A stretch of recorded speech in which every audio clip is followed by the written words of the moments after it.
HS first ইয়েৰৰ ছাত্ৰ ছাত্ৰীসমূহে পৰিল মহাবিপদত আৰু ইন ফিউচাৰ এওঁলোকে মহাবিপদত পৰিব। তোমালোক বেছি দেৰি নকৰি ভিডিঅ'টো আৰম্ভ কৰি আছোঁ।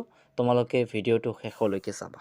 তোমালোকে ইতিমধ্যে যিটো মহাবিপদত পৰিছা আৰু ভৱিষ্যতত যিটো মহাবিপদত পৰিবা, আমালোক এই ভিডিঅ'টোত সম্পূৰ্ণকৈ আলোচনা কৰিম। প্ৰথমতে মই তোমালোকক এটা পৰিস্থিতিৰ কথা তোমালোকক দেখাই দিওঁ।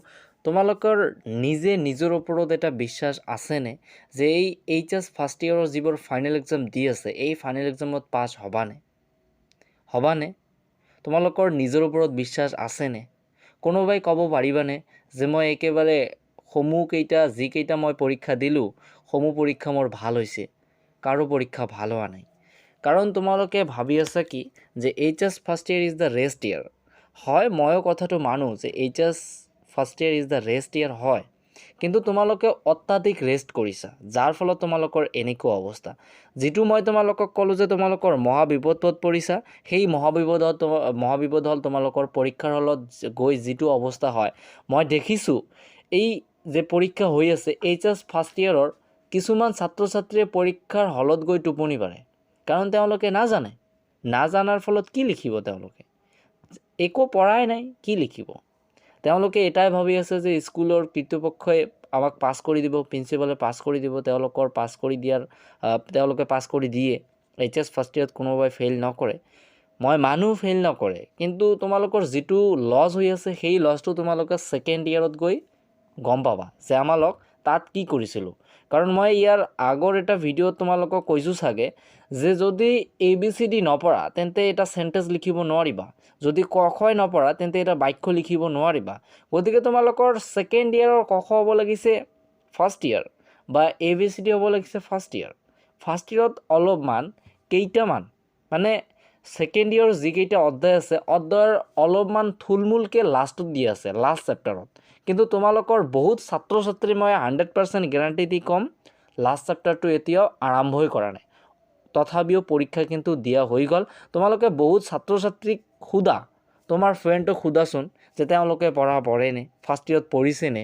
এই যে পৰীক্ষা দিবলৈ গৈছে তেওঁলোকে কিমান পঢ়ি গৈছে সোধাচোন তেওঁলোকক। কোনেও ক'ব নোৱাৰিব যে আমালোক 100% পঢ়ি পৰীক্ষা দিবলৈ গৈছোঁ। আৰু অলপমান নিজৰ ওপৰত এটা ভাবাচোন, আগত কি পৰিস্থিতি আছিল তোমালোকৰ, এতিয়া কি পৰিস্থিতি হৈ গ'ল। আগৰ অলপমান পৰিস্থিতিটো ওলোটা আছিল, এতিয়া আৰু একেবাৰে ওলোটা হৈ গৈছে। নিজৰ ওপৰত ভাবা।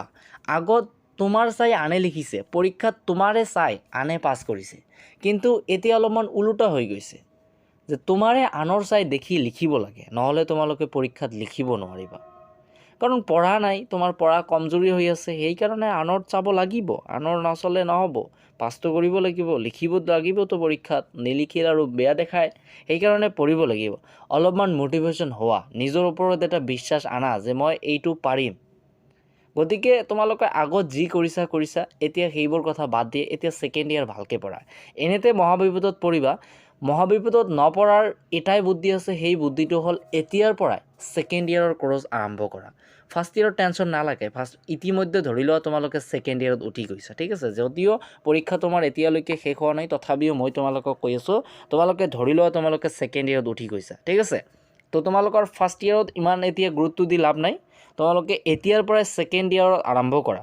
এতিয়াৰ পৰাই যদি আৰম্ভ নকৰা তেন্তে তোমালোকৰ চিলেবাছ কমপ্লিট নহ'ব। ছাত্ৰ ছাত্ৰীসকল, আজিৰ ভিডিঅ'টো বনোৱাৰ উদ্দেশ্য এটাই, তোমালোকৰ পঢ়া শুনা অলপমান বেয়া হৈ আছে, পঢ়া শুনা ভাল কৰা। আমালোক আশা কৰোঁ আমাৰ এই চেনেলৰ দুজন যে আছোঁ, তোমালোকক সম্পূৰ্ণ একেবাৰে সহায় কৰিম যাতে ছেকেণ্ড ইয়েৰত ভাল এটা মাৰ্ক আনা, ঠিক আছে। আমালোক ছেকেণ্ড ইয়েৰতো ভাল এটা মাৰ্ক আনি দেখুৱাম, ঠিক আছে। এনেকৈ নিজে প্ৰতিজ্ঞা কৰা আৰু আত্মবিশ্বাস ৰখা, মই পাৰিম, এনেকৈয়ে কোৱা মই পাৰিম, ঠিক আছে। তো ছাত্ৰ ছাত্ৰীসকল, আজিৰ ভিডিঅ'টো আমালোক ইয়াতে সমাপ্ত কৰিব বিচাৰিছোঁ। ধন্যবাদ।